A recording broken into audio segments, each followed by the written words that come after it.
What's up, guys, and welcome to this episode of Tuesday Night or Tuesday Evening Talks with Mick about social media marketing, content development, whatever it might be. For those of you that don't know, I am the co-founder of 712 Media based in Irvine, California, and we help businesses develop brands on social media using content development, again, social media marketing, as well as community management and just strategic content development. So I know that it's an earlier time than usual today, and I appreciate everybody that's checking in. Definitely have some stuff to do. It is kind of nice to be outside again because it's been a long time. I feel like it's been a couple weeks at least since I was doing like uncomfortable Facebook Live sessions in random parking lots or wherever else it might be. So Stephanie, it's very good to see you. As always, I do always want to open up these conversations for hey Barbara, I always want to open up these conversations for a live Q&A on anything social media marketing or anything else in general. If that's not the case, we do have a couple topics to talk about. Today. For those of you who might not have noticed, Facebook introduced their stories, not just in the Messenger, which happened last week or 2 weeks ago, but now in the news feed. So when you open up your Facebook app and right on the news feed, you can see at the top you have all those little circles, very similar to Instagram stories, where you can post your stories throughout the day. The filters are actually really cool. The filters are great. I mean, they're very similar to what Snapchat was doing, although they are missing that one filter that just makes everybody a little bit prettier than they already are. And one of the reasons why I love taking photos on Snapchat. But I think that's a big game changer. I haven't seen anything on the business aspect of it, business side of it yet. But as you guys know, something that I'm very passionate about is promoting your business or your passion or whatever it might be, your brand on your personal network or your personal Facebook, because I really do believe that you have friends and family who are going to be the most supportive of everything that you're doing and more likely to share that information or that content with you. And then B, you're also getting a wider organic reach than you would on Facebook business pages when you are posting content, because it's not really crunched down. So I think that it's going to be an excellent way to promote a brand or a business to start, especially when you're in the beginning stages. Man, it's just so interesting to see it happen. I love what Snapchat did, and I think, thank you, Nelson, for sharing this. I think one of the greatest things that Snapchat did, obviously the 24-hour disappearing thing is cool, but that's not really what it is. I think that they changed the way that people are communicating, because now, for me personally, and I know a lot of people, instead of sending over a text message, what's happening now is they're taking little selfie videos, for example, 10-second selfie videos, just to like communicate one another within Snapchat. I'd really love to see a feature like that, and I actually heard that iOS or Apple is going to do something similar. Definitely see if you can definitely incorporate notifications for screenshots in iOS's Messenger app. So that's kind of interesting. But again, back to the communication thing, it's very obvious now when you see how Snapchat kind of introduced the whole selfie video 10-second thing. Instagram took it. That's the way that people are communicating what they're doing, when years ago it was just like posting pictures from your last vacation or the weekend on Facebook. Now we're doing everything in real time and essentially live video. So I think that's very interesting. But now that where Facebook was the main like juggernaut in like social media, like kind of exploding really, introducing that feature is a really cool way to communicate with friends and family. You can send direct, which is cool, within messages.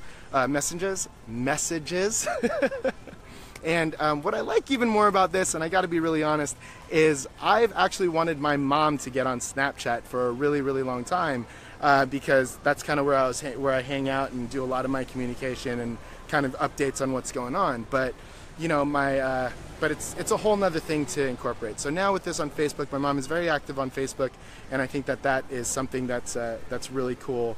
And I hope that she gets on it, and then we can, start communicating that way, because it's faster, it's easier, it's real time, it adds that personal effect of your face being on it. So that's really excellent. But again, for everybody joining in, thank you so much. As always, I do want to open this up for a live Q&A. I know it's a little bit earlier. Some of you guys are on your drive home, possibly. But if you have any questions about social media marketing or anything in general, feel free to leave a comment below. If we don't, in the meantime, what I'm going to be talking about, what's the new thing we're going to be talking about? Well, Sergio, if you notice on Facebook news, on the news feed, on your main Facebook, not on business, if you look at the top and scroll all the way to the top, you'll see that the circles that are indicative of stories are there again, the same way that they are on Instagram. So that was just introduced today. Aaron and I were actually playing on it a little bit, which is really cool. Got a couple questions in today on how I feel about it. To be honest, I didn't even really realize it until like 10 minutes after I got the second or third question about it, because I was thinking that, hey, it was in Messenger, there was no reach. I was playing with the Messenger one. Out of the maybe 1,000 or 1,500 friends I might have on Facebook, only 4 or 5 people checked it out on Messenger. I'm excited to see where the reach actually goes and how many people are actually checking it out on the Facebook newsfeed. So I'm very, very pumped to see what's going on there, because I think that's just a new way to kind of invade your feeds. Sorry guys, but if you follow me on any other platform, definitely going to invade your feed. But it's a nice way to communicate with everybody. I really, really like it. So that's the new thing. But down to the marketing stuff, because that's number one.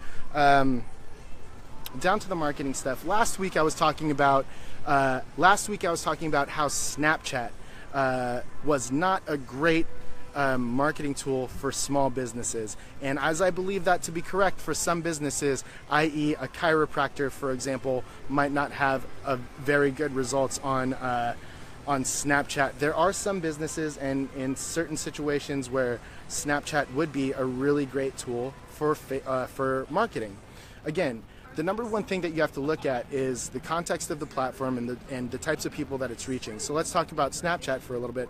Snapchat, for example, their target demo is really heavy with 30 and under. 18 to 25 is obviously really, really heavy, but let's just talk about 30 and under, okay? Or actually, let's talk a little bit deeper, and anybody in high school up to about 18. Imagine if you're a pizza restaurant that's within, like, I don't know, a mile of a middle school or a high school or anything like that. Obviously, you would want all the traffic coming in from kids getting out of school, and anybody that's around the area, maybe kids after soccer practice or basketball practice. A pizza place is always a really cool spot to hang out after class, right? So something that Snapchat offers is custom Geo Filters. So if you're a Snapchat user, you've probably noticed that you can swipe right or left after you take a photo, and there'll be filters based on your location, like the city, or if you're at a concert or a venue or anything like that, there's a custom filter. Well, that's actually available to anybody, to just a normal human being, or it's also available for businesses. And what's really nice is Snapchat also offers you templates that you can make these filters from. And to rent a 20,000 square foot space, because you have to geo-target, it's really easy how it's done, but you fence out at the area that you want to target. So let's say 20,000 square feet of your pizza restaurant. You can rent that space for $5 for the entire day, which is pretty incredible.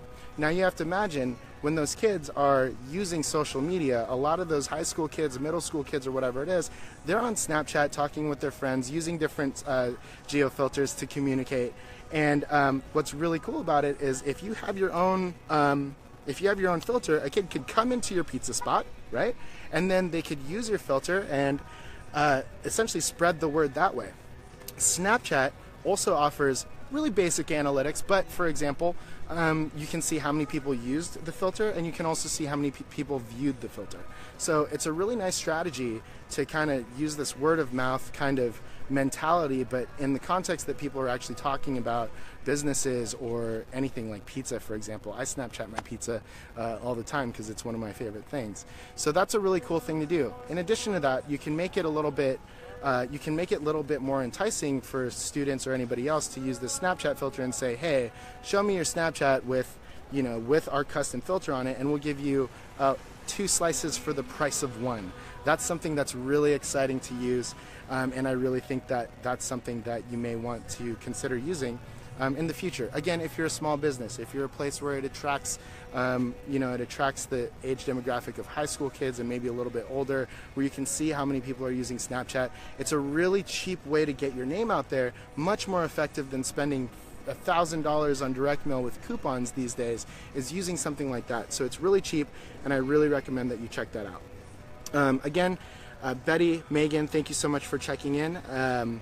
For those of you that don't know, every Tuesday evening, typically at 7 o'clock, I like to talk about social media marketing and anything else that comes this way.